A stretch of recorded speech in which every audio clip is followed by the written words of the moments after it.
are far away, and I am blue. What'll I do when I'm alone with only dreams of you that won't come true? What'll I do?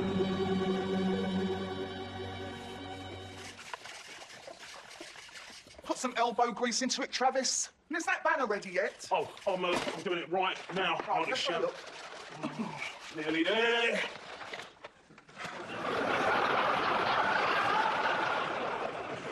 You had one job, Garth. Oh, what? I could go and get another one. No, it's too late now. She'll be home tomorrow. Just take it down. And get on with the ironing. Yeah, all right, all right. Oi! Attitude. Your mum's doing time for you. The least you can expect when she comes home is some freshly ironed clothes, instead of those filthy prison rags they made her wear. I thought they wore their own clothes. I won't tell you again, Garth. Well done, Travis.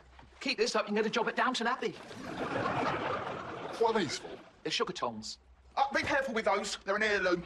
Your dad nicked them from a silversmith's in King's Lynn. But doesn't the sugar sort of fall out?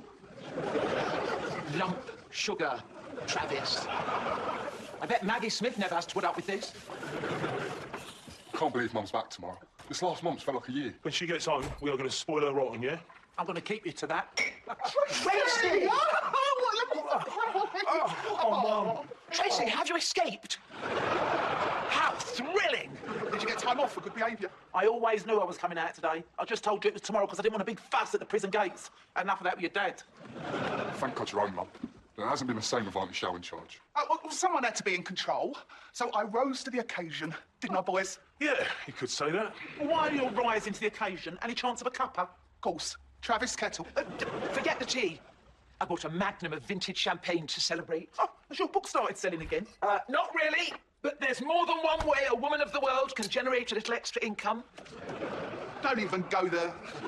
Garth, would you? Only if he was desperate. I'll get champagne glasses. Where are they, Mum? Top cupboard, left-hand side. No, top cupboard, right-hand side. What? I've done a bit of reorganising. Why? Because the stuff you use the most should be in the most convenient cupboard.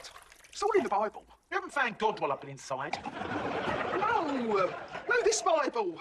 Kitchen Commando by Jed Q. Kowalski. All the secrets of a professional kitchen in one handy package. Bit like me, really. Right, to Tracy. To Tracy. To me. Welcome home. And to me. The new kitchen supervisor of Broad Park Secondary. You got the kitchen supervisor job. Why didn't you say? I didn't want to count the chickens. No, that'd be my job. We got through 37 last week. You're working with Show in the kitchen. Why didn't you say? He's on trial. Oh, I can't get my head around all these changes. So, how was porridge, as they say? They don't. I don't want to talk about it. It's all history. I'm moving forward from now on. I'm going to go out there, I'm going to get myself a job, and I'm going to earn a few bob. Because God knows we need it. You could get a job in a school canteen. There's always loads of vacancies. We have a very high turnover for some reason. I'm setting my sights higher than that, which is why I did a carpentry course. What do you reckon? Without wishing to state the obvious. Look, I know it's only got 2 legs, but I didn't have time to finish the course. Next time I'll try and get a longer sentence, eh? That's a load of cobblers, Garthy. Well, plum cobbler's their favourite pudding. We can't afford plums. What about, plum tomato cobbler? It's not really the same thing, is it? Then you should have gone over budget on buying luxury ingredients. Eggs are not a luxury. They are for these kids.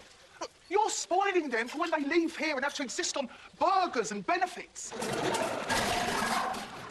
Conrad! I didn't know it was hot. Don't you have hot foods in Romania? Not often. That is why I came to Britain. Well, just clean them up, will you? Look, these things happen in kitchens, Auntie Shao. Mrs. Theodopoulos. Not in mine. Excuse me, Mrs. Theo. Look, I've told you before, Cecily. Just call me Mrs. T. What is it? They sent a replacement for Bella. Which one's Bella? The one who had a nervous breakdown? Oh, lightweight. Right, director to my executive office suite. Right. I wonder what pathetic no-hoper I'm going to have to whip into shape this time. Hello, Shao. Trace! That's a nice surprise. I ain't really got time to talk. I've got to interview some loser from the Knob Centre. That'll be me. You kidding? I thought you were going to set your sights higher. I was. I told them I was looking for something bespoke cabinet making. Did you show him your stool sample? They weren't that impressed. They said this is the only job on offer. Take it or leave it. Well, then I'm pleased to offer you the position. Come on, Trace. It won't be that bad. You might like it. Mrs. T. I'm in conference. They call you Mrs. T. I can see why. You think you're such a big man, don't you, cowboy? Well, I know what you've got in your hand, and it doesn't scare Foxy. Call that a pear? You want to see a pear? I'll show you a pear. I don't mind you shouting at me, but I ain't having you having a go at my Garthy. Look, it ain't personal, Trace. Anyway, you should be used to it. He did work experience for Gordon Ramsay. Mum, What is it? look, I think I know how Dorian paid for the champagne. How? She's selling phone sex.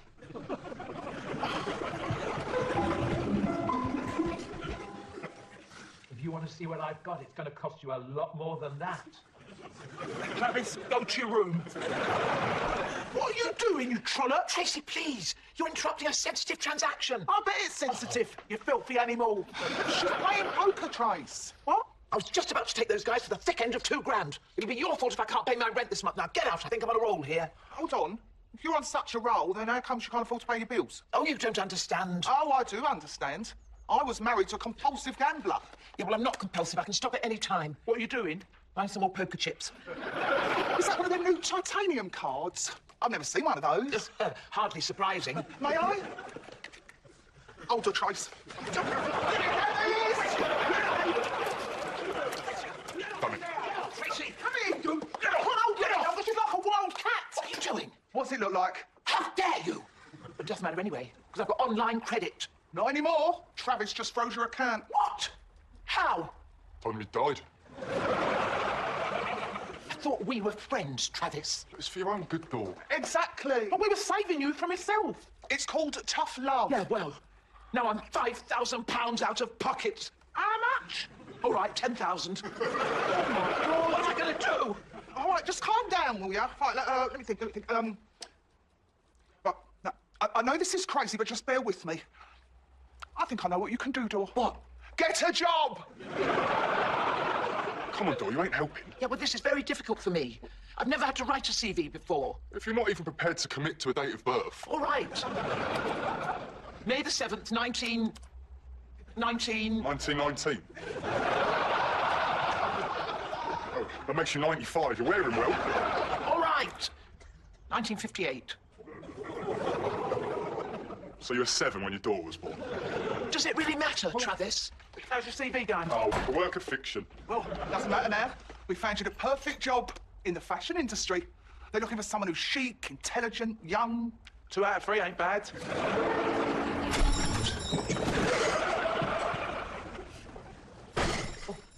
My, we're eager. Oh, actually, you've got some quite nice things in here. Of course, we have a very exclusive clientele. Ladies who can't bear to wear the same designer item twice. Oh, quite. Quite. Does anything catch your eye? There was something in the window. The Chanel handbag. The Armani jerkin? No. The job vacancy. You'll need to speak to the owner. Mrs. Fishman? Melanie. This lady's interested in the job. Is she now? Well, well, well. Dorian Green. How the mighty have fallen.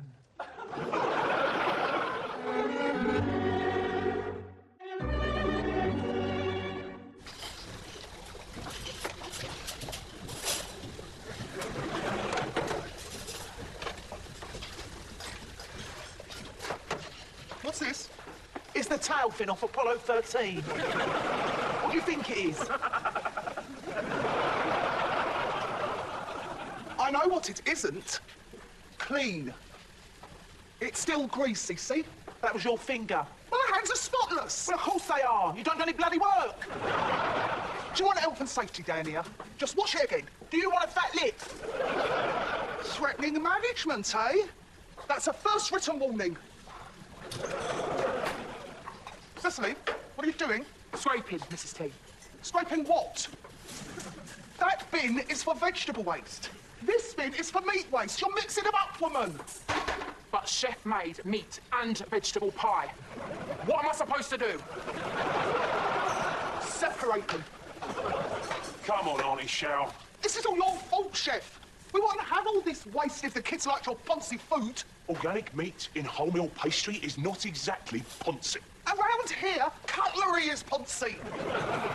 So, a little less chatting and a bit more chopping. Don't you ever go at my Garthy. Everyone can see he's overworked. Yeah, that's right. If I had a sous chef to do the prep... A sous chef? It's a school kitchen, not Heston Bloom bleeding cells. And according to this, I have exactly the right amount of stuff. Well, maybe your Jed Q. Kowalski ain't afraid to get his hands dirty. I'll do your prepping for you, love. Oh, what's your mum? I did time for you. This is chicken feed. Excuse me? I decide who does what in my kitchen. Besides, you're not qualified to be a sous chef. You're a plonker. What did you call me? A plonker is a technical term for a washer-upper. Actually, it's plongeur.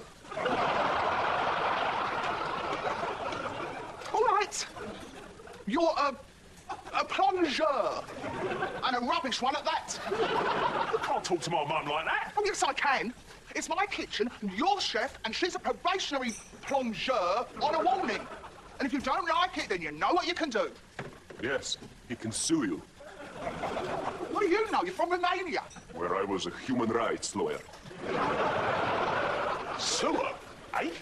Yes, you have certain inalienable rights under the European Convention. We could take this all the way. I don't know if we got time for all that. Oh, don't worry about that, Garthy. You've got plenty of time. You're fired. You can't fire him. You ain't Alan Sugar. It's my kitchen. I'll do what I want. Well, maybe, but I don't have to put up with it. Ow! Ow! Second round warning. Right, that's it. Everybody out. Come on. Out we go. Damn tools, all of you. Come on. This design really shows off the slimmer silhouette, madam. It's perfect. I'll take it. You've a real flair for this work, haven't you, Dorian? Do you think so, Melanie? I'm so glad the fates have thrown us back together again. It gives us a chance to reboot our relationship, so to speak. Why did we ever become such bad friends? You really don't remember? I've led a very full life since school. So you admit it was school? I have a vague recollection. Seared on my psyche. To the day we started at King Solomon Grammar. You were the only girl I knew from primary school. We were supposed to be bosom buddies. We were. Although you didn't actually have a bosom. Unlike me. Then why did you humiliate me in front of the whole class? What? My father was not a wealthy man. He couldn't afford the uniform, the hockey sticks, the tennis racket. It's coming back to me now. So my mother bought me a slightly pre-owned laser. That's right. And Daddy altered it. And it was a perfect fit. Except it buttoned up the wrong way because it was a second-hand boys' blazer. And who drew attention to the fact? Who tore it off my back and showed all the other girls that the name tag said Norman Chrysler? Dorian, what can I say? I was young. I was insensitive. Perhaps my breasts had gone to my head. You can't imagine that I could do something like that to you today? I suppose not.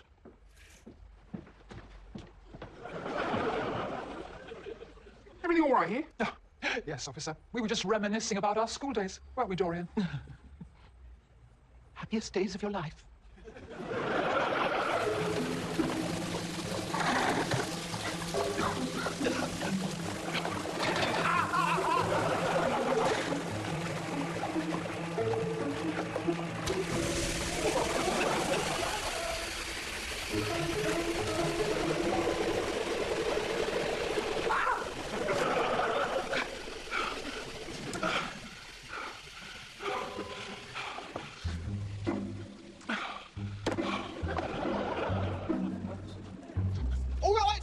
All right.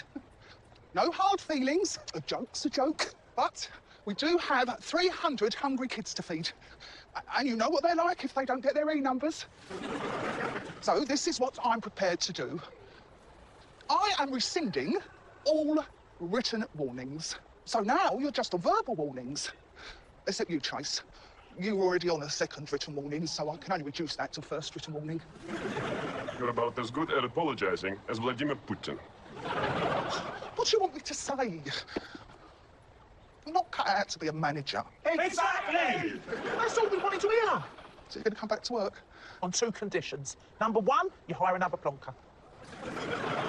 Done. And number 2, you bin that stupid book. Must I?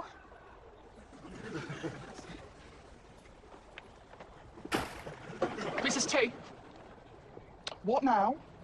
that's organic recycling. You're supposed to put it in the paper recycling. First, written warning. Come on, you lot. Everyone back. As I always say, one woman's failed diet is another woman's designer bargain. I'm quite enjoying this. So how come I didn't know that you were in the second-hand schmutter game? Oh, it's only been a year. I needed a hobby. One can only take so many once-in-a-lifetime holidays. That is so witty. Oh, my goodness, it nearly slipped my mind. While you were at lunch, someone brought in the most fabulous Zeffirini blazer. It would be perfect on you. Stephanie.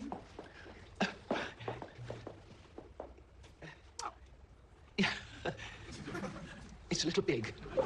It's hardly been worn. And it can always be taken in. I don't think so. I don't do second-hand. You did once. And if my eyes don't deceive me, this is a boy's blazer too. Well, it is so funny, because there was this impoverished girl at my father's school, and she turned up one day in a second-hand boy's blazer, and it turned out it was his. He was Norman Kritzler. What an amusing coincidence.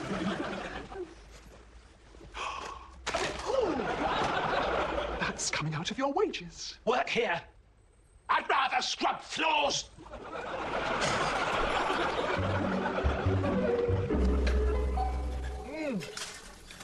Magnifique.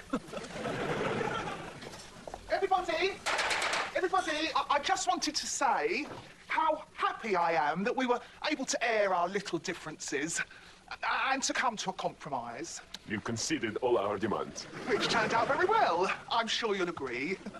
Especially as I've been able to find room in the budget for another plongeur.